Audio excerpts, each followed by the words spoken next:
شہر داؤد خیل میں 1 کروڑ روپے سے زائد لاگت سے واٹر سپلائی کی تعمیر ہونے والی 2 نئی ٹربائنیں افتتاح ہونے کے 10 ماہ بعد بھی نہ چل سکیں۔ ماہ رمضان کے مقدس مہینے میں شہری پینے کے صاف پانی کی بوند بوند کو ترس گئے۔ مزید جانتے ہیں اپنے نمائندے تنویر عابد کی اس رپورٹ میں۔ داؤد خیل کے لیے تقریباً 1 کروڑ روپے سے زائد لاگت سے واٹر سپلائی کی تعمیر ہونے والی 2 نئی ٹربائنیں افتتاح ہونے کے 10 ماہ بعد بھی نہ چل سکیں۔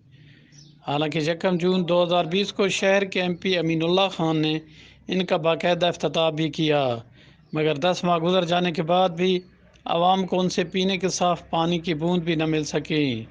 حالانکہ ماہ رمضان کے مقدس مہینہ میں شہری نہر کے کنارے لگائے گئے نلکوں سے پانی بھر کر لانے پر مجبور ہیں، جبکہ ٹاؤن کمیٹی داؤد خیل کے سی او کو متعدد بار کہنے کے باوجود کوئی اثر نہیں لیا گیا، اور ان کا کہنا ہے کہ پائپ لائن کہیں سے پھٹی ہوئی ہے اور ہمیں وہ لیکیج نہیں مل رہی۔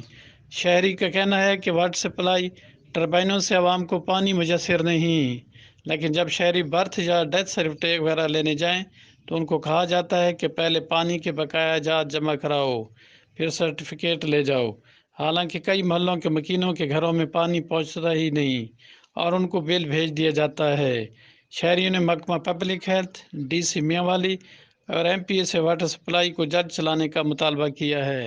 داؤد خیل میونسپل کمیٹی سابقہ جیری کہ ہوں ٹاؤن کمیٹی بنا دیتا گیا ہے تاکہ واٹر سپلائی نون نے دور پورے شہر اس تو مستفید ہونا پیا، لیکن بور خراب ہو گئے ہیں چلنا اس گورنمنٹ نے تقریباً 1.5 کروڑ روپیے نال بور کرائیں، جیرے کہ 10 مہینے ہو گئے ہیں بور تھیے کلوتے ہیں، لیکن اجے تک تھا کو پانی کو نہیں ملا۔